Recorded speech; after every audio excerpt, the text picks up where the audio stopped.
વિદ્યાર્થી મિત્રો, હવે આપણે સમ અપૂર્ણાંક વિશે માહિતી મેળવીશું. સમ અપૂર્ણાંક એટલે એવા અપૂર્ણાંક જે કે એ સમ અપૂર્ણાંક એટલે કે સરખા અપૂર્ણાંક. સમ અપૂર્ણાંક મેળવવા માટે અથવા તો શોધવા માટે આપણે અપૂર્ણાંકના અંશ અને છેદનો ગુણાકાર સમાન સંખ્યા દ્વારા કરવામાં આવે છે. જેમ કે રજનીએ કહ્યું 1/3નો સમ અપૂર્ણાંક શું છે, તો 1/3નો સમ અપૂર્ણાંક 2/6 છે. એટલે 1/3 બંનેને ઉપર નીચે બે વડે આપણે ગુણ્યા છે એટલે એનો 2/6 છે. પછી 1/3 એને 3 વડે ગુણ્યા છે તો 1, 3 અને 9 પણ એ સમ અપૂર્ણાંક કહી શકાય આપણે. અથવા તો બીજી રીત સમ અપૂર્ણાંક મેળવવાની એ છે કે બંને અંશ અને છેદની સંખ્યા સરખી સંખ્યા વડે ભાગાકાર કરીએ તો આપણને સમ અપૂર્ણાંક મળી શકે છે. આપણે હવે સ્વાધ્યાય જોઈ લઈએ, એનાથી તમને વધારે સમજ પડશે. એ પહેલાં આપણે એક અપૂર્ણાંકોનું અતિ સંક્ષિપ્ત સ્વરૂપ એટલે એવું સ્વરૂપ કે એક અપૂર્ણાંક અતિ સંક્ષિપ્ત સ્વરૂપમાં ત્યારે કહેવાય કે જ્યારે એના અંશ અને છેદમાં એક સિવાય અન્ય કોઈ બીજા સામાન્ય એટલે કે સરખા અવયવ હોય નહીં. ટૂંકમાં અતિ સંક્ષિપ્ત સ્વરૂપ એટલે સંખ્યાનું નાનામાં નાનું સ્વરૂપ જેમાં સરખા અવયવો નીકળતા હોય નહીં એક સિવાયના. જોઈએ સ્વાધ્યાય 7.3. દાખલા નંબર 1. અપૂર્ણાંક સ્વરૂપે લખો. શું આ બધા સમ અપૂર્ણાંક છે? તો જોઈ લઈએ. પહેલી આકૃતિ એ છે, એમાં 4 આકૃતિ આપેલી છે અને બીજી આકૃતિ છે એમાં 5 આકૃતિ આપેલી છે. પહેલાં આપણે એ સોલ્વ કરીશું. પહેલી આકૃતિમાં પહેલું જ ચિત્ર છે, ગોળમાં 2 ભાગ દર્શાવે છે. ટોટલ 2 ભાગ છે અને એમાંથી એક ભાગ અંકિત કરેલો છે એટલે એનું અપૂર્ણાંક સ્વરૂપ થશે 1/2 પહેલી આકૃતિનું. એમાં બીજી આકૃતિ છે, એમાં ટોટલ 4 ભાગ દર્શાવેલા છે. એ 4માંથી 2 અંકિત કરેલા છે એટલે કે છાયાંકિત કરેલા છે. 2 ભાગમાં આકૃતિ દોરેલી છે અથવા કોઈ ડિઝાઇન દોરેલી છે અથવા તો રંગ પૂરેલા છે એને આપણે છાયાંકિત ભાગ કહીશું. તો ટોટલ 4 ભાગ છે, એમાંથી 2 ભાગમાં અંકિત કરેલા છે એટલે એનું અપૂર્ણાંક સ્વરૂપ થશે 2/4. એના પછી જોઈએ ટોટલ ભાગ છે 6. કુલ સરખા ભાગ છે ત્રીજી આકૃતિમાં 6. એમાંથી 3 ભાગમાં એણે કલર પૂરેલા છે અથવા તો છાયાંકિત કરેલા છે એટલે ત્રીજી આકૃતિ છે એનું અપૂર્ણાંક સ્વરૂપ થશે 3/6. એના પછી ચોથી આકૃતિ જે છે એમાં ટોટલ 8 ભાગ છે, કુલ ભાગ 8 છે. એમાંથી એણે 4 ભાગમાં રંગ પૂરેલા છે અથવા તો 4 ભાગમાં છાયાંકિત કરેલા છે એટલે એનું અપૂર્ણાંક સ્વરૂપ થશે 4/8. હવે આ બધા અપૂર્ણાંક એટલે કે જે પહેલાં જે છે આ બધા જે આપણે અપૂર્ણાંક શોધ્યા 1/2, 2/4, આ 1/2, આ 2/4, આ 3/6 અને આ 4/8, આ બધા અલગ અલગ આપણે જે અપૂર્ણાંક શોધ્યા એ બધા સમ અપૂર્ણાંક છે એટલે કે સરખા અપૂર્ણાંક છે. તો આપણે ચેક કરી લઈએ.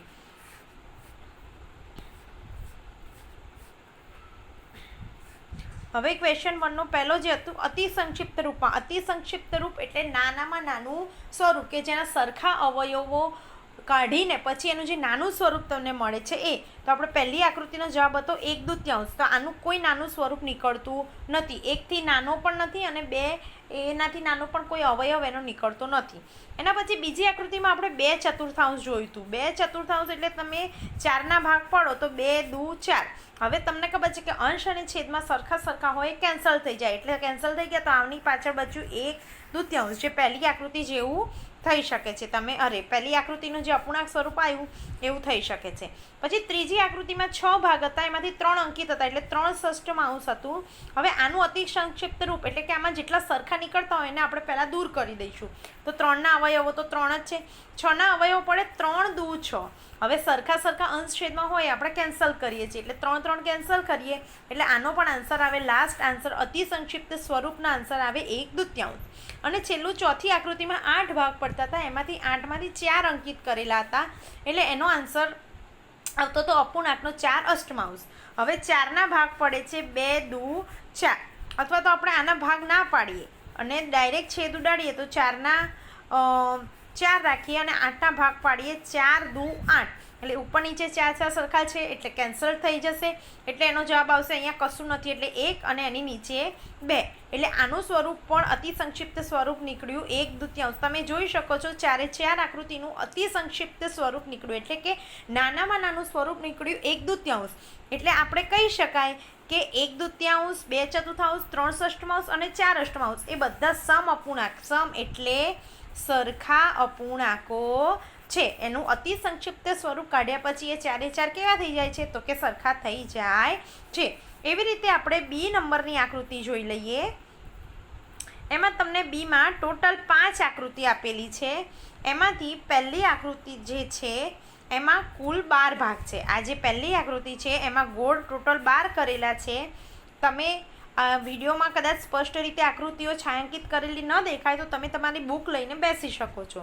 ટોટલ 12 ભાગ છે. એ 12માંથી 4 ભાગમાં તમને છાંયાંકિત કરેલા છે, એટલે કે રંગ પૂરેલા છે. આ જે વચ્ચેના 4 છિદ્રો ગોળ છે ને એમાં તમને અંકિત કરેલા છે, છાંયાંકિત કરેલા છે, શેડો ઇફેક્ટ આપેલી છે. એટલે 12માંથી 4 ભાગમાં એ લોકોએ અંકિત કરીને તમને આપે છે. એટલે આનું અપૂર્ણાંક સ્વરૂપ થશે 4/12. પહેલી આકૃતિનું અપૂર્ણાંક સ્વરૂપ થશે 4/12.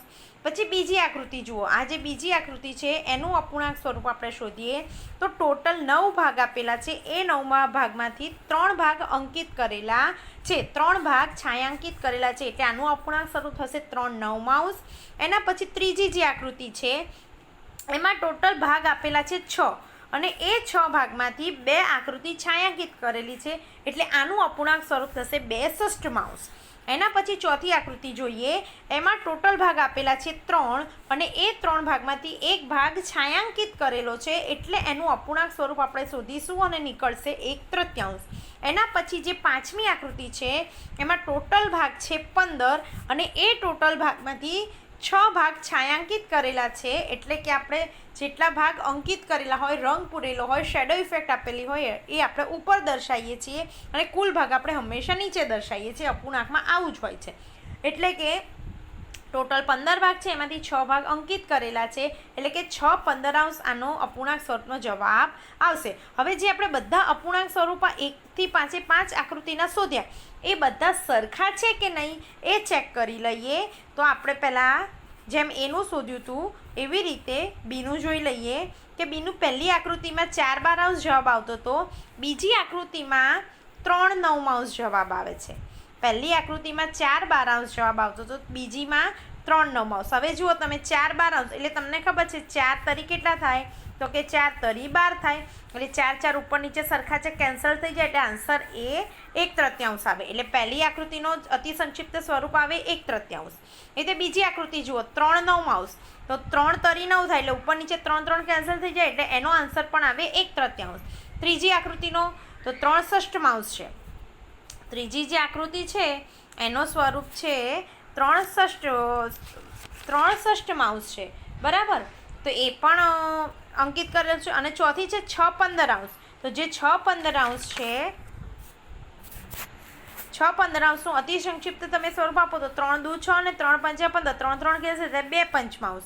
એટલે કે આ જે 5 આકૃતિઓ હતી એમાંથી પહેલી 4 જે છે 4/12, 3/9, 2/6 અને 1/3 એ બધી સરખી છે. પણ જે લાસ્ટની છે 6/15 એ સરખી નથી. એટલે કે આમાં લખી શકાય કે બધા અપૂર્ણાંકો સમ અપૂર્ણાંક છે નહીં. એના પછી જોઈએ દાખલા નંબર 2. તમને કહ્યું છે અપૂર્ણાંકો લખો અને દરેક હરોળની સમ અપૂર્ણાંકની જોડ લખો. હું તમને અહીંયા બતાવી દઉં છું. આ બધી આકૃતિ આપેલી છે એ થી ઈ સુધી અને નીચે રોમન આંકમાં 5 નંબર આપેલા છે. એ બધા તમારે આકૃતિઓ આનો પહેલાં અપૂર્ણાંક સ્વરૂપ લખવાનું છે આ 10 આકૃતિઓનું. અને એ 10 આકૃતિઓને ક્યાં આમાં જોડ બેસે છે ઉપર નીચેની એ તમારે શોધવાની છે. તો જોઈ લઈએ પહેલો દાખલો જે છે, પહેલી આકૃતિ જે છે એમાં તમે ચોપડી જોડે લઈને બેસજો કે પહેલી આકૃતિ છે એમાં ટોટલ 2 ભાગ છે અને 2 ભાગમાંથી 1 ભાગમાં ડિઝાઇન કરેલી છે. એટલે એનું અપૂર્ણાંક સ્વરૂપ થશે 1/2. બીજી આકૃતિ છે, બીજી જે આકૃતિ છે એમાં ટોટલ 6 ભાગ આપેલા છે. 6માંથી 4 ભાગ અંકિત છે. હવે તમે એનું અતિ સંક્ષિપ્ત સ્વરૂપ આપો એટલે 2×2 = 4, 3×2 = 6, 2 કેન્સલ થઈ ગયા એટલે જવાબ આવ્યો 2/3. એના પછી ત્રીજી જે આકૃતિ છે સી, એમાં ટોટલ 9 ભાગ છે અને 9માંથી 3 અંકિત કરેલા છે અને એનું તમે અતિ સંક્ષિપ્ત સ્વરૂપ આપો એટલે તમને એનો જવાબ મળશે 1/3. અને જે ડી જે છે એ 2 અષ્ટમાંશ એટલે કે 8 ભાગમાંથી 2 ભાગ અંકિત કરેલા છે અને તમે અતિ સંક્ષિપ્ત સ્વરૂપ આપો એટલે એનો આન્સર મળશે 1/4. અને ઈ જે છેલ્લી આકૃતિ છે એમાં ટોટલ 4 છે અને 4માંથી તમને 3 અંકિત કરેલા છે એટલે એનું અતિ સંક્ષિપ્ત સ્વરૂપ 3/4 નીકળે છે. એવી રીતે નીચેની જે રોમન અંકની 5 આકૃતિઓ છે એનું આપણે અપૂર્ણાંક સ્વરૂપ કાઢી લઈએ. તો પહેલી જે આકૃતિ છે રોમન અંકની એમાં ટોટલ ભાગ છે 18 અને એ 18 ભાગમાંથી 6 ભાગ અંકિત કરેલા છે. હવે એનું અતિ સંક્ષિપ્ત સ્વરૂપ આપો એટલે આન્સર આવે 1/3. એવી જ રીતે બીજી આકૃતિ છે એમાં ટોટલ 8 ભાગ છે. 8માંથી તમને બીજી જે આકૃતિ છે એમાં તમને 16 ભાગ આપેલા છે અને એ 16 ભાગમાંથી તમને 12 ભાગ અંકિત કરેલા છે. કેટલા ભાગ અંકિત કરેલા છે? બીજી આકૃતિ છે એમાં 8 ભાગ આપેલા છે. એ 8માંથી 4 ભાગ અંકિત કરેલા છે અને એનું અતિ સંક્ષિપ્ત સ્વરૂપ આવે 1/2. એના પછી છે ત્રીજી આકૃતિ. રોમન અંકની જે ત્રીજી આકૃતિ છે એમાં 16 ટોટલ ભાગ છે. 16માંથી 12 અંકિત કરેલા છે. અતિ સંક્ષિપ્ત સ્વરૂપ એનું મળે 3/4. એના પછી ચોથી આકૃતિ એમાં 12 ભાગ આપેલા છે અને 12માંથી 8 ભાગ અંકિત છે. એનું અતિ સંક્ષિપ્ત સ્વરૂપ થશે 2/3. અને જે પાંચમી આકૃતિ છે એમાં ટોટલ 16 ભાગ છે. 16માંથી 4 અંકિત કરેલા છે એટલે એનું અપૂર્ણાંક સ્વરૂપ થશે 1/4. હવે જે ABCDના મૂળાક્ષરો છે એ 5 આકૃતિ અને નીચે રોમન અંકવાળાની 5 આકૃતિની આપણે જોડ બનાવવાની છે કે કઈ સરખી છે. તો ABCDનો A અને રોમન અંકની બીજા નંબરની જે આકૃતિ છે એ બંને સરખી છે. પછી B અને રોમન અંકની જે ચોથા નંબરની આકૃતિ છે એ સરખી છે. એના પછી C અને રોમન અંકની પહેલા નંબરની આકૃતિ છે એ બંનેનું અપૂર્ણાંક સ્વરૂપ સરખું આવે છે. D જોડે 5મા નંબરની આકૃતિ જે છે એ સરખી આવે છે અને E જોડે 3જા નંબરની આકૃતિ સરખી આવે છે. એના પછી આપણે દાખલા નંબર 3 જોઈએ. તો તમને આ જે ખાના આપેલા છે એમાં તમારે સાચી રકમ લખવાની છે. તો જોઈએ પહેલી રકમ 2/7 બરાબર 8 છેદમાં ખાલી જગ્યા તમારે પૂરવાની છે કે આમાં શું આવશે. તો આમાં શું કરેલું છે એ લોકોએ ચોકડી ગુણાકાર કરેલો છે. તો 2 ગુણ્યા ખાલી જગ્યા ચોરસ બોક્સ છે એમને એમ રાખ્યું છે ગુણ્યા 2 બરાબર 7 ગુણ્યા 8. 2 ગુણ્યા ખાલી જગ્યા ગુણ્યા બરાબર 2 ગુણ્યા ખાલી જગ્યા બરાબર 7 ગુણ્યા 8. આ એમણે આ રીતે ચોકડી ગુણાકાર કરેલો છે. હવે જે ખાલી જગ્યા છે એ તમારે શોધવાની છે એટલે એને કરતા બનાવી દીધો 8 ગુણ્યા 7 અને આ જે 2 છે એ બરાબરની આ બાજુ આવે એટલે ક્યાં આવી જાય તો કે છેદમાં આવી જાય. તમે જોઈ શકો છો સ્પષ્ટપણે. એટલે ખાલી જગ્યા 8 ગુણ્યા 7 છેદમાં 2. હવે અહીંયા ખબર છે તમને 4 દુએ છેદ ઉડે છે એટલે 4 દુ 8 એટલે કેન્સલ થઈ જાય એટલે ઉપર આવે 4 એટલે 4 ગુણ્યા 7. તો લાસ્ટ આન્સર કેટલો આવે ખાલી જગ્યાનો 28 આન્સર તમને મળે. એટલે કે 2/7 બરાબર 8 છેદમાં 28. એવી રીતે બીજો દાખલો છે B નંબર કરીને 5/8 બરાબર 10 છેદમાં ખાલી જગ્યા. તો ખાલી જગ્યા તમારે શોધવાની છે. તો ફરી એની એ પ્રોસેસ. પહેલાં ચોકડી ગુણાકાર 5 ગુણ્યા ખાલી જગ્યા બરાબર 8 ગુણ્યા 10. હવે તમારે જે શોધવાનું છે એને કરતા બનાવી દીધો છે એટલે 10 ગુણ્યા 8. હવે આ 5 જે બરાબરની આ બાજુ હતા એ આ બાજુ આવે એટલે છેદમાં આવી જાય એટલે કે 10 ગુણ્યા 8 છેદમાં 5. હવે 2 પંચા 10 એટલે 10 અને 5ના તમે છેદ ઉડાડો ડાયરેક્ટ. હવે તમને ડાયરેક્ટ છેદ ઉડાડતા આ બાજુએ 10 5 દુ 10 એટલે 10 અને 5 કેન્સલ કરી અને મોટી સંખ્યા જે 10 અને 5 એમાંથી મોટી સંખ્યા છે 10. 10ની ઉપર તમારે 2 લખવાના છે અને 2 ગુણ્યા 8 એટલે કે 8 દુને 16 એટલે જે ખાલી જગ્યા હતી એમાં આવશે આન્સર 16. એવી રીતે ત્રીજી આકૃતિ છે. ઉપર અંશની જગ્યા ખાલી છે એ તમારે પૂરવાની છે. 3/5 બરાબર ખાલી જગ્યા છેદમાં 20. તો આનો પણ તમારે એ જ રીતે કરવાનું છે. ચોકડી ગુણાકાર કરવાનો છે. 3 ગુણ્યા 20 બરાબર 5 ગુણ્યા ખાલી જગ્યા. તો બરાબરની આ બાજુ આવે રકમ એટલે ક્યાં જતી રહે તો કે છેદમાં જતી રહે. એટલે કે કરતા જે જગ્યા જે અંક શોધવાનો છે એને આપણે કરતા બનાવીએ. 3 ગુણ્યા 20 છેદમાં 5. એ તમને ખબર છે કે 5 ચોકા 20 એટલે 4 20 અને 5 કેન્સલ કરીને ઉપર 4 3 ગુણ્યા 4 કેટલા આવે આન્સર ઇઝ 12. તો એ ખાલી જગ્યા જે છે એમાં આપણે લખીશું 12. એવી જ રીતે ચોથા નંબરનો દાખલો જે છે એ જોઈ લઈએ. 45 છેદમાં 60 બરાબર 15 છેદમાં ખાલી જગ્યા. તો સેમ પ્રોસેસ. 45 ગુણ્યા ચોકડી બરાબર 60 ગુણ્યા 15. હવે ખાલી જગ્યા શોધવાની છે અને કરતા બનાવો 15 ગુણ્યા 60 છેદમાં 45. તમે આનો છેદ ઉડાડો તો જુઓ 20ના ભાગ પડે 60ના ભાગ પડે 20 તરી 60 અને 45ના ભાગ પડે 15 તરી 45. હવે તમે જુઓ ધ્યાનથી તો 15 કેન્સલ થઈ જાય છે, 3 કેન્સલ થઈ જાય, તો બાકી રહ્યું 20. તો આન્સર ઇઝ 20. હવે જોઈએ ક્વેશ્ચન 4.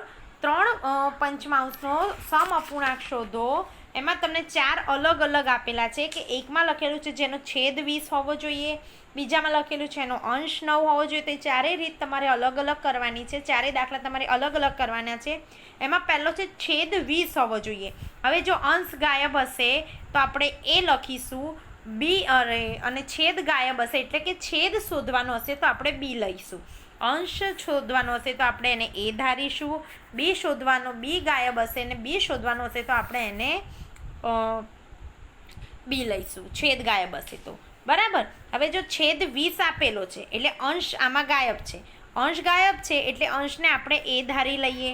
બરાબર. તો એ છેદમાં 20. હવે એનો સમઅપૂર્ણાંક કેવો હોવો જોઈએ? 3 પંચમાંશ તમને રકમ આપેલું છે તો એ છેદમાં 20 બરાબર 3 પંચમાંશ. એ છેદ 20 હોવો જોઈએ પણ અંશ આપણે શોધવાનો છે એટલે કે એ છેદમાં 20 બરાબર 3 પંચમાંશ.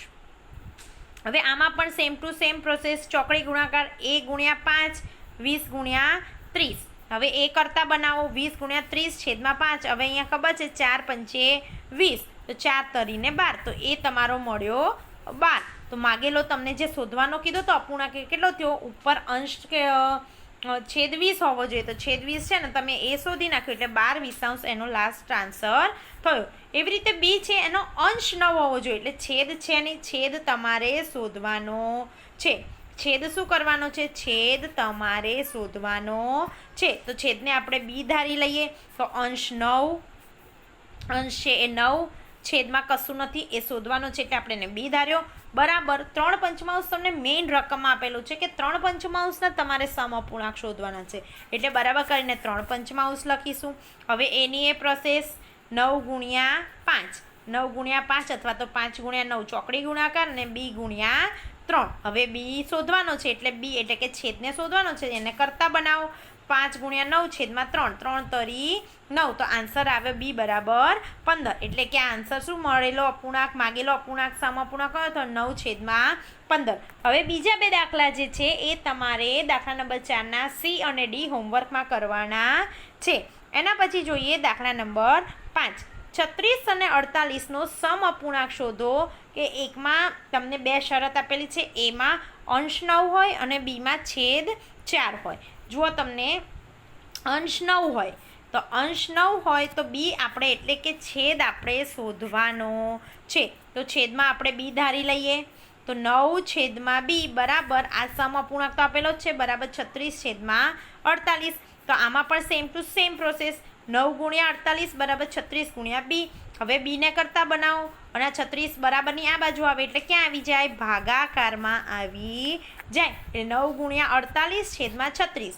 હવે તમે છેદ ઉડાડો, 9ના ભાગ પાડો 3 તરી 9, 48ના ભાગ પાડો 12 ચોક 48, 36ના ભાગ પાડો 3 તરી 9, 9 ચોક 36. હવે જુઓ 3 3 4, 4 3 3 જેટલા સરખા છે ઉડી જાય એટલે બી તમારો આન્સર મળ્યો 12. એટલે કે માગ્યા મુજબનો અપૂર્ણાંક મળ્યો છે 9 છેદમાં 12. હવે બીજી શરત હતી કે છેદ 4 હોવો જોઈએ. છેદ 4 હોવો જોઈએ તો અંશ તમારે શોધવાનો. અંશને આપણે ધારીશું એ. જો તો એ છેદમાં છેદ તો 4 છે જ બરાબર 36 48 એ તો તમને મેઇન રકમ આપેલું છે. એ ગુણ્યા 48 બરાબર 4 ગુણ્યા 36. અંશ શોધવાનો છે એટલે એ ધાર્યો.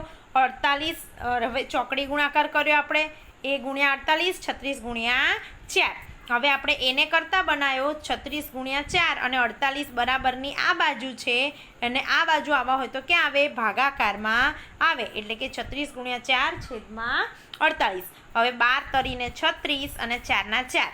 48નો ભાગ પાડ્યો 12 ચોક 48, 12 12 કેન્સલ, 4 4 કેન્સલ, આન્સર ઇઝ 3. તો તમારો અંશ મળી ગયો તમને 3 અને છેદ તો 4 હતો જ એટલે માગ્યા મુજબનો અપૂર્ણાંક થયો 3/4.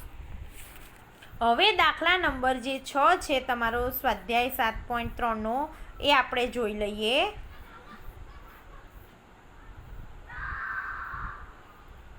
દાખલા નંબર 6 છે કે આપેલ અપૂર્ણાંક સમાન છે કે નહીં એ તમારે ચકાસવાના છે. તો જોઈ લઈએ. પહેલો દાખલો છે 5 નવમાંશ અને 30 54. હવે 5 નવમાંશ અને 30 54. હવે ચારે ચાર સંખ્યા તો આપેલી છે, પણ તમારે ચેક કરવાનું છે કે સમાન છે કે નહીં. તો તમારે શું કરવાનું? ચોકડી ગુણાકાર કરવો પડે. એટલે 5 ગુણ્યા 54, 5 ગુણ્યા 54 થાય 5 ગુણ્યા 54 બરાબર 270. અને 30 ગુણ્યા 9 અથવા તો 9 ગુણ્યા 30 એનો આન્સર આવે 270. હવે 270 સરખા આવ્યા, એનો મતલબ કે આ જે છે એ સમાન અપૂર્ણાંક કહેવાય. શું કહેવાય? સમાન અપૂર્ણાંક કહેવાય. ફરીથી રિપીટ કરું છું, તમને આ આપેલું છે, ચારે ચાર રકમ આપેલી છે, તમારે ખાલી ચેક એટલું કરવાનું છે કે સમાન છે કે નહીં. તો સિમ્પલ મેટર છે. આપણે શું કરવાનું? ચોકડી ગુણાકાર 5 ગુણ્યા 54 એનો આન્સર આવે છે 270.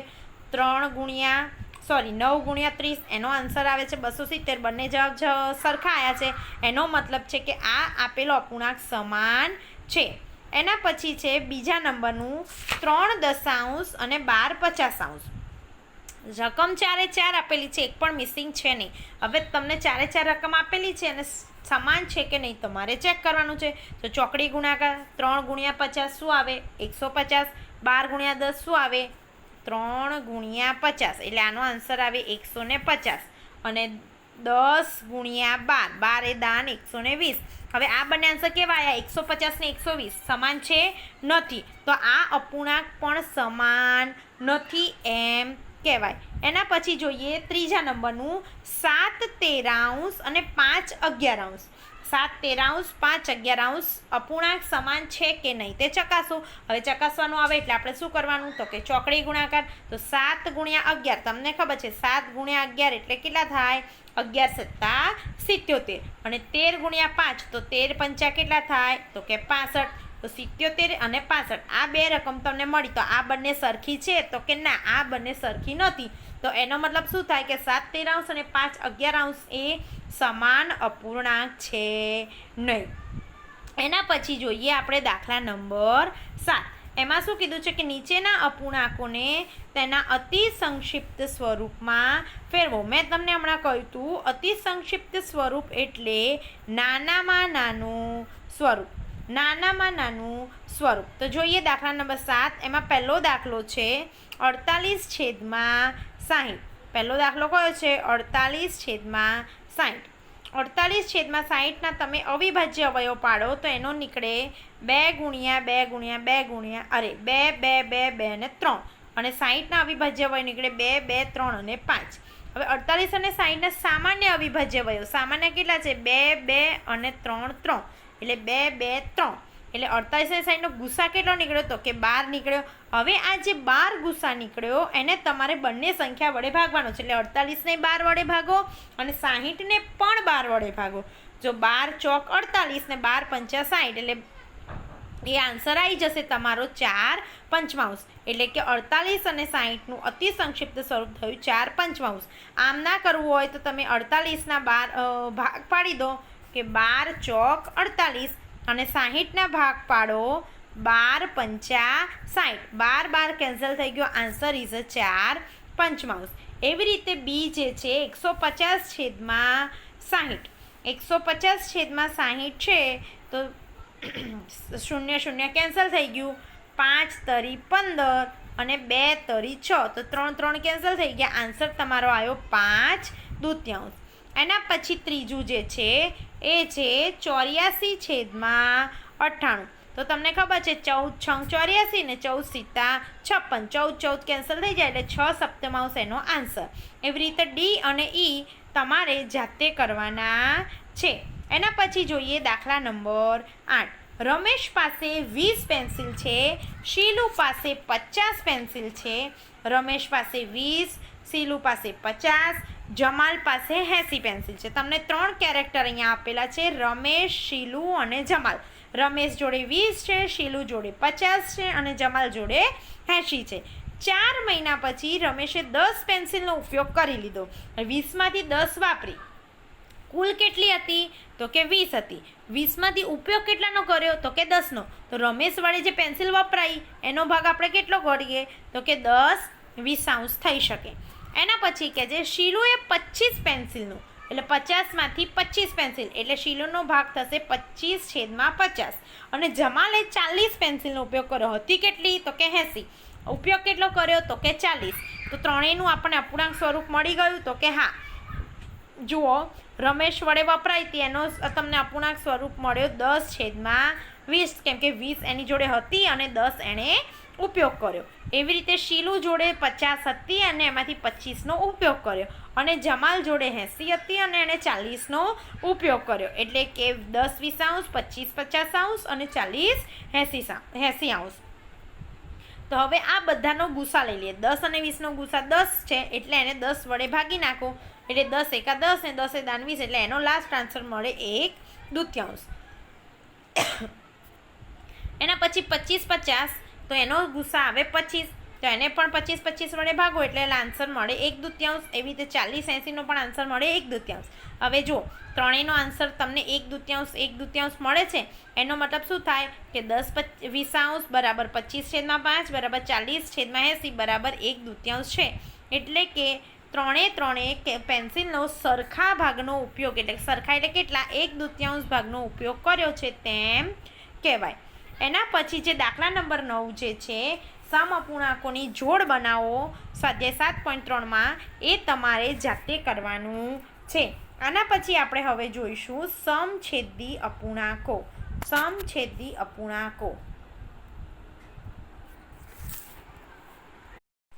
હવે આપણે આગળ સમછેદી અને વિષમછેદી અપૂર્ણાંક વિશે માહિતી મેળવીશું. સમછેદી અપૂર્ણાંક કોને કહેવાય તો જે અપૂર્ણાંકોના છેદ સરખા હોય એને આપણે સમછેદી અપૂર્ણાંક કહીશું. અને જે અપૂર્ણાંકોના છેદ સરખા ન હોય તેને વિષમછેદી અપૂર્ણાંક કહીશું. આગળ પછી તમારે દાખલામાં આ જે અપૂર્ણાંકો છે એને ચડતા અને ઉતરતા ક્રમમાં ગોઠવવાના આવશે. તો જે અપૂર્ણાંકો છે એને ચડતા કે ઉતરતા ક્રમમાં ગોઠવવા માટે અપૂર્ણાંકોને સમછેદી બનાવવા ખૂબ જ જરૂરી છે. સમછેદી અપૂર્ણાંકોમાં જે અપૂર્ણાંકનો અંશ મોટો તે અપૂર્ણાંક મોટો તે અપૂર્ણાંક મોટો કહેવાય. અને જે અપૂર્ણાંકનો અંશ સરખા હોય સમછેદી અપૂર્ણાંકમાં અંશ મોટો તે અપૂર્ણાંક મોટો અને વિષમછેદી અપૂર્ણાંકમાં અંશ સરખા હોય તો તે જે અપૂર્ણાંકનો છેદ મોટો અને તે અપૂર્ણાંક નાનો અને જે છેદ નાનો તે અપૂર્ણાંક મોટો. આગળ આપણે દાખલા જોઈએ એટલે તમને વધારે ખ્યાલ આવશે. જોઈએ આપણે સ્વાધ્યાય 7.4માં દાખલા નંબર 1. તો નીચે આપેલી આકૃતિમાં ઘાટા કરેલા ભાગને અપૂર્ણાંકની રીતે દર્શાવો. જે ખૂબ જ સહેલું છે અને તમે અત્યાર સુધી કેટલીય વાર કરી ચૂક્યા છો. તેને ચડતા અને ઉતરતા ક્રમમાં ગોઠવો અને લેસ ધેન ગ્રેટર ધેન અને બરાબરને સંકેતમાં દર્શાવો. તો જોઈ લઈએ. દાખલા નંબર 1 છે એમાં એમાં 4 આકૃતિ આપેલી છે તમને. એમાં પહેલી આકૃતિનું અપૂર્ણાંક સ્વરૂપ આપણે જોઈએ તો પહેલી આકૃતિનું અપૂર્ણાંક સ્વરૂપ થાય છે 3 અષ્ટમાંશ. બીજી આકૃતિનું અપૂર્ણાંક સ્વરૂપ થાય છે 6 અષ્ટમાંશ. ત્રીજી આકૃતિનું અપૂર્ણાંક સ્વરૂપ થાય છે 4 અષ્ટમાંશ અને ચોથી આકૃતિ જે છે એનું અપૂર્ણાંક સ્વરૂપ થાય છે 1 અષ્ટમાંશ. આ રીતે અહીંયા અંકિત કરેલા ભાગ છે છાંકિત કરેલા એને લીધે હવે જુઓ તમને બધાના છેદમાં 8 છે એટલે આ કેવું થયું સમછેદી થઈ ગયું. તો હવે આ ચડતા અને ઉતરતા ક્રમમાં ગોઠવી શકાય છે. તો આને ચડતા ક્રમમાં ગોઠવવા માટે શું કરીશું તો કે તમને ખબર છે કે ચડતો ક્રમ એટલે નાનાથી મોટી સંખ્યા.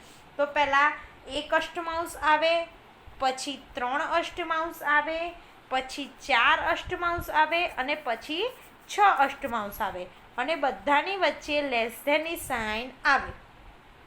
આ ચડતા ક્રમમાં ગોઠવાઈ ગયું અને બધાની વચ્ચે લેસ ધેન. કેમ તો કે લેસ ધેન એટલે કે જે સંખ્યા મોટી હોય એ બાજુ પાંખ્યું ખુલ્લું હોવું જોઈએ. કે 1 અને 3માં મોટા કોણ છે તો કે 3, તો કે 3 બાજુ પાંખ્યું મોટું છે એટલે આ જે છે એ એનો ચડતા ક્રમનું સ્વરૂપ છે. એના પછી આપણે ઉતરતો ક્રમ દર્શાવીએ તો ઉતરતા ક્રમમાં પહેલાં સૌથી મોટી સંખ્યા આવે તો પહેલાં 6 અષ્ટમાંશ, એના પછી આવશે 4 અષ્ટમાંશ, એના પછી આવશે 3 અષ્ટમાંશ અને લાસ્ટમાં 1 અષ્ટમાંશ અને આની સાઇન આવશે ગ્રેટર ધેન. જે સંખ્યા મોટી હોય એ બાજુ પાક્યું મોટું. તો આ થઈ ગયું ઉતરતા ક્રમમાં દર્શાવેલું. એવી જ રીતે આપણે બીને જોઈએ તો પહેલાં બીમાં પણ 4 આકૃતિ છે. એની જેમ તો આપણે પહેલાં અપૂર્ણાંક સ્વરૂપ નક્કી કરી લઈએ. પહેલાંનું અપૂર્ણાંક સ્વરૂપ છે 8 નવમાંશ, બીજાનું અપૂર્ણાંક સ્વરૂપ છે 4 નવમાંશ, ત્રીજાનું અપૂર્ણાંક સ્વરૂપ છે 3 નવમાંશ અને છેલ્લાનું અપૂર્ણાંક સ્વરૂપ છે 6 નવમાંશ. તો આ ચારે ચાર આપણને આકૃતિના અપૂર્ણાંક સ્વરૂપો મળી ગયા છે. હવે તમે જોઈ શકો છો બધાના છેદમાં 9 છે એટલે બધાના છેદ સરખા છે. એટલે આ કેવા અપૂર્ણાંક થઈ ગયા? તો કે સમછેદી અપૂર્ણાંક થઈ ગયા. હવે આપણે આને બે રીતે ગોઠવવાના છે, ચડતા ક્રમમાં, ઉતરતા ક્રમમાં, પ્લસ એને લેસ ધેન ગ્રેટર ધેન અથવા તો બરાબરની સાઇન પણ મૂકવાની છે. તો જોઈ લઈએ. પહેલાં આપણે ચડતા ક્રમમાં ગોઠવીએ તો 3 નવમાંશ, એના પછી આવે 4 નવમાંશ, એના પછી આવે 6 નવમાંશ અને એના પછી આવે 8 નવમાંશ. આપણે સ્ટેપ બાય સ્ટેપ લખી લીધું. હવે આને ચડતા ક્રમમાં ગોઠવવાના છે તો ગોઠવાઈ ગયા 3, 4, 6 અને 8. છેલ્લે છેદમાં તો બધા 9 સરખા જ છે. હવે આને સાઇન મૂકવાની આવે તો આપણે લેસ ધેનની સાઇન મૂકીશું. તો આ થઈ ગયું ચડતા ક્રમમાં ગોઠવેલું. એના પછી આપણે ઉતરતા ક્રમમાં ગોઠવીએ તો પહેલાં આવશે 8 નવમાંશ, એના પછી 6 નવમાંશ, એના પછી 4 નવમાંશ અને એના પછી 3 નવમાંશ અને એની વચ્ચે બધાની વચ્ચે સાઇન આવશે ગ્રેટર ધેન. તો આ થઈ ગયું ઉતરતા ક્રમમાં ગોઠવેલું. એના પછી જે સી છે એ જોઈ લઈએ કે 2 ષષ્ઠમાંશ, 4 ષષ્ઠમાંશ, 8 ષષ્ઠમાંશ અને 6 ષષ્ઠમાંશ બધાના છેદમાં 6 છે. આ અપૂર્ણાંકોને સંખ્યા રેખા પર દર્શાવો, તેમની વચ્ચેના બોક્સમાં યોગ્ય સંકેત મૂકો. તો જોઈ લઈએ આ દાખલો કેવી રીતે થાય છે. આપણે પહેલાં એને ચડતા ક્રમમાં ગોઠવી દઈએ. તો ચડતા ક્રમમાં ગોઠવતા પહેલાં સૌથી નાની સંખ્યા આવે. તો હવે છેદ સરખા છે એટલે છેદ તો આપણે જોવાના નથી. તો ઉપરની સંખ્યામાં સૌથી નાની સંખ્યા 2, પછી 4, 6 અને 8. આ થઈ ગયું એનું ચડતો ક્રમ. તો ચડતા ક્રમમાં આપણે ગોઠવી લીધું. બધાની વચ્ચે આપણે સાઇન પણ મૂકી દીધી. હવે આપણે સંખ્યા રેખામાં દર્શાવવાનું છે. તો સંખ્યા રેખામાં 0 અને 1ની વચ્ચે આપણે 2 ષષ્ઠમાંશ અને 4 ષષ્ઠમાંશને મૂકીશું અને 6 ષષ્ઠમાંશ એટલે 6 સરખા છે એટલે કેન્સલ થઈ જાય એટલે વચ્ચે 1 એટલે આ અહીંયા 1નો પોઈન્ટ આવે છે. અને એના પછી આપણે 8 ષષ્ઠમાંશની સંખ્યા રેખા પર દર્શાવીશું. એના પછી તમને સંકેત નીચે 4 આપેલા છે રકમ, એની વચ્ચે તમારે સંકેત મૂકવાનું છે. તો 5 ષષ્ઠમાંશ અને 2 ષષ્ઠમાંશમાં મોટું કોણ છે? 5 ષષ્ઠમાંશ એટલે લેસ ગ્રેટર ધેનની સાઇન આવશે. પછી 3 ષષ્ઠમાંશ અને 0 તો મોટું છે 3 ષષ્ઠમાંશ. એના પછી 1 ષષ્ઠમાંશ અને 6 ષષ્ઠમાંશ તો 6 ષષ્ઠમાંશ મોટા છે. એના પછી છે 8 ષષ્ઠમાંશ અને 5 ષષ્ઠમાંશ તો 8 ષષ્ઠમાંશ બાજુ ખુલ્લું પાક્યું. હવે આપણે જોઈ લઈએ દાખલા નંબર 2. નીચેના અપૂર્ણાંકોની સરખામણી કરો અને યોગ્ય સંકેત મૂકો. તો જોઈ લઈએ. પહેલું છે 3 ષષ્ઠમાંશ અને 5 ષષ્ઠમાંશ. હવે તમને ખબર છે કે બંને અપૂર્ણાંક કેવા છે? તો કે સમછેદી છે. બંનેના છેદમાં 6 આપેલા છે. તો અંશ નાનો હોય તે અપૂર્ણાંક નાનો કહેવાય, અંશ મોટો હોય તે અપૂર્ણાંક મોટો કહેવાય. તો આપણે મોટા બાજુ યોગ્ય સંકેત મૂકવાનું છે એટલે આપણે જે મોટો હશે એની બાજુ ખુલ્લું પાક્યું. તો આમાં લેસ ધેનની સાઇન આવશે. શું આવશે? પહેલામાં લેસ ધેનની સાઇન આવશે. એવી રીતે બી જે જુઓ, બી છે 1 સપ્તમાંશ અને 1 ચતુર્થાંશ. હવે જુઓ આમાં બંનેમાં છેદ સરખા નથી. એકમાં 7 છેદ છે, એકમાં 4 છેદ છે. પણ બંનેમાં અંશ સરખા છે 1, 1. તો જે અપૂર્ણાંકનો છેદ મોટો હોય તે અપૂર્ણાંક નાનો થઈ જાય. જે અપૂર્ણાંકનો છેદ મોટો હોય, ફરીથી રિપીટ કરું છું, જે અપૂર્ણાંકનો છેદ મોટો તે અપૂર્ણાંક નાનો થાય જ્યારે અંશ સરખા હોય ત્યારે. ફરીથી રિપીટ કરું છું, જ્યારે અંશ સરખા હોય ત્યારે અપૂર્ણાંકનો જે છેદ મોટો છે એ અપૂર્ણાંક નાનો થઈ જાય. તો મોટો કોણ થયો? 1 ચતુર્થાંશ. તો આમાં પણ આપણે લેસ ધેનની સાઇન મૂકીશું. એના પછી છે સી જુઓ, 4 પંચમાંશ અને 5 પંચમાંશ. 4 પંચમાંશ 5 પંચમાંશ બંને સમછેદી છે. તો આમાં તો સિમ્પલ છે, જે મોટો દેખાય એ મોટો. તો 4 અને 5માં મોટો કોણ? તો કે 5 મોટા. તો 5 બાજુ ખુલ્લું પાક્યું એટલે કે લેસ ધેન. અને છેલ્લું છે 3 પંચમાંશ અને 3 સપ્તમાંશ. હવે અહીંયા છેદ સરખા નથી પણ અંશ સરખા છે 3 3, એટલે કે સમછેદી નથી, અંશ સરખા છે. એટલે જે અપૂર્ણાંકનો છેદ મોટો હોય એ અપૂર્ણાંક કેવો થઈ જાય? નાનો થઈ જાય. એટલે 3 જે અપૂર્ણાંકનો છેદ મોટો હોય, છેદ કોનો મોટો છે? તો કે 5 અને 7માં 3 સપ્તમાંશનો છેદ મોટો છે, એ અપૂર્ણાંક નાનો થઈ જાય. એટલે તો મોટો કોણ થયો? 3 પંચમાંશ. તો 3 પંચમાંશ બાજુ ખુલ્લું પાક્યું.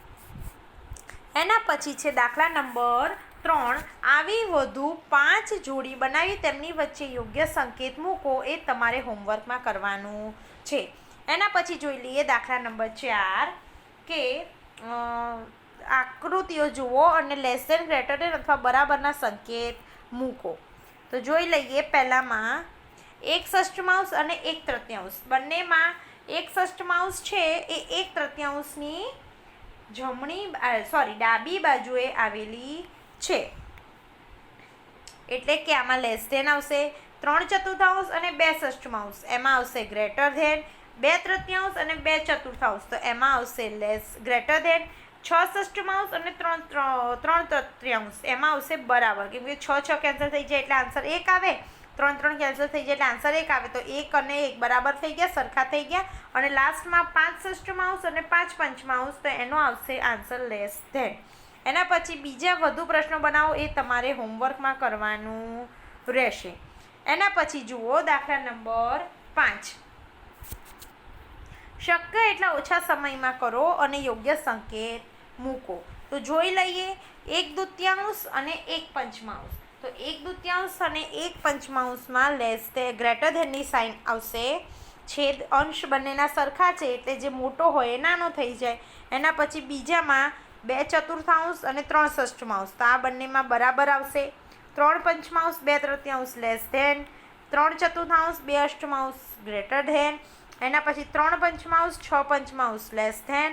અને 7 નવમાંશ 3 નવમાંશ, એમાં ગ્રેટર ધેન.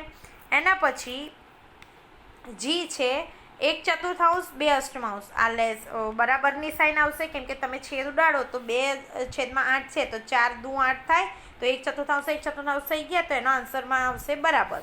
પછી એચ છે એમાં લેસ ધેન. એના પછી આવે લેસ ધેન. એના પછી આવે લેસ ધેન અને લાસ્ટમાં આવશે બરાબર. એના પછી દાખલા નંબર 6 જુઓ.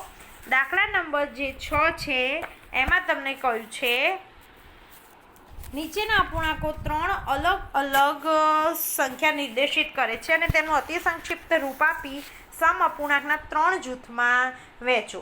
તો જોઈ લઈએ. 2 બારાંશનું અતિ સંક્ષિપ્ત રૂપ થશે 1 ષષ્ઠમાંશ. બી છે 3 15 એનું અતિ સંક્ષિપ્ત રૂપ થશે 1 પંચમાંશ. 8 50 અતિ સંક્ષિપ્ત એટલે કે નાનામાં નાનું સ્વરૂપ, છેદ ઉડાડેલું સ્વરૂપ થશે 4 25.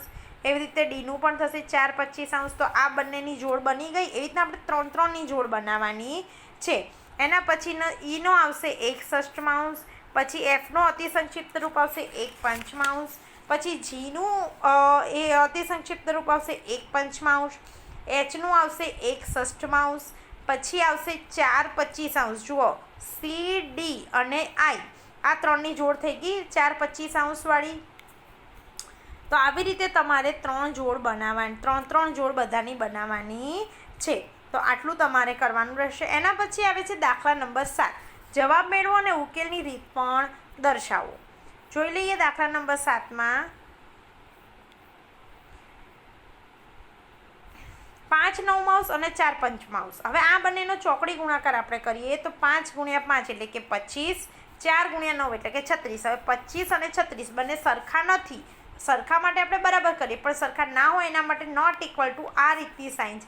એટલે 25 અને 36 નોટ ઇક્વલ ટુ, એટલે આ અપૂર્ણાંકો સરખા નથી.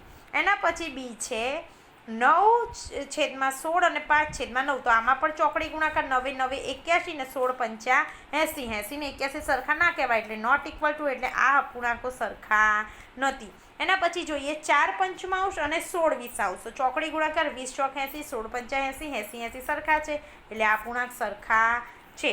એના પછી ડી જોઈએ 1/15 અને 4/30 આપણે કરવાનો છે ચોકડી ગુણાકાર. 1 × 30 30 અને 4 × 15 એટલે 60. 30 અને 60 સરખા ના થાય એટલે આપેલા અપૂર્ણાંકો સરખા નથી. એના પછી આપણે જોઈએ દાખલા નંબર 8 કે 100 પાનાની એક ચોપડીમાંથી ઈલાએ 25 પાના વાંચ્યા. તો ઈલાનો ચોપડીનો ભાગ કેટલો થયો? 100માંથી 25. ઈલાનો ચોપડીનો ભાગ શું થયો? 100માંથી 25. લલિતાએ એ ચોપડીના 2/5 જેટલા પાના વાંચ્યા. તો કોણે ઓછું વાંચ્યું? હવે જુઓ, ઈલાનો આપણે ભાગ શોધી લઈએ. 25/100 કેમ કે ટોટલ 100 હતા ને એમાંથી 25 વાંચે એટલે એનું અતિ સંક્ષિપ્ત રૂપ મળે 1/4. અને લલિતાએ જે ચોપડીનો ભાગ વાંચ્યો છે એ છે 2/5.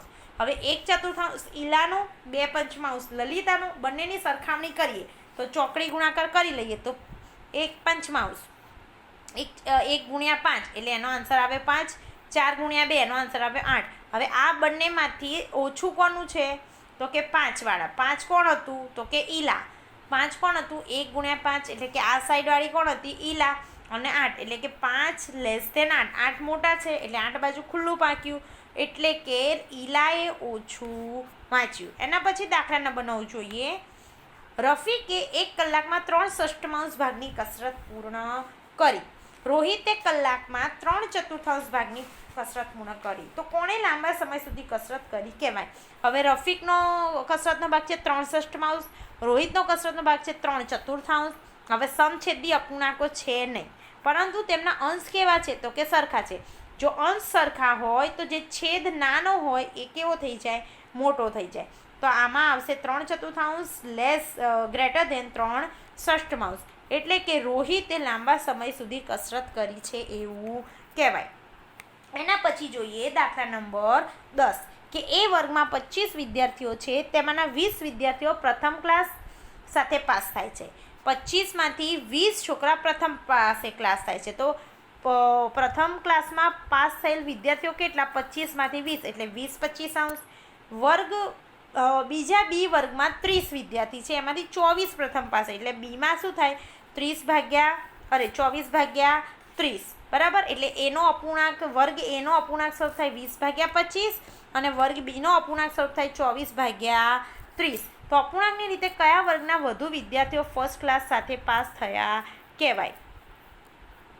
તો બંને અપૂર્ણાંકો અતિ સંક્ષિપ્ત સ્વરૂપો સરખા છે. બંને અપૂર્ણાંકના અતિ સંક્ષિપ્ત સ્વરૂપ શું નીકળ્યા? 4/5 અને 4/5. આપણે અતિ સંક્ષિપ્ત રૂપ કાઢ્યા કે 4×5 = 20 અને પાયો 25 ને 6 ચોક 24 ને 6 પંચા 35. 4/5 સરખા નીકળ્યા. એટલે બંને વર્ગમાં પ્રથમ ક્લાસમાં ફર્સ્ટ ક્લાસે પાસ થનાર વિદ્યાર્થીઓનો ભાગ કેવો છે? તો કે સરખો છે. એટલે કે બંને વર્ગના પ્રથમ ક્લાસમાં પાસ થનાર વિદ્યાર્થીઓ સરખા છે. હવે વિદ્યાર્થી મિત્રો આપણે અપૂર્ણાંકોના સરવાળા અને બાદબાકી વિશે માહિતી મેળવીએ.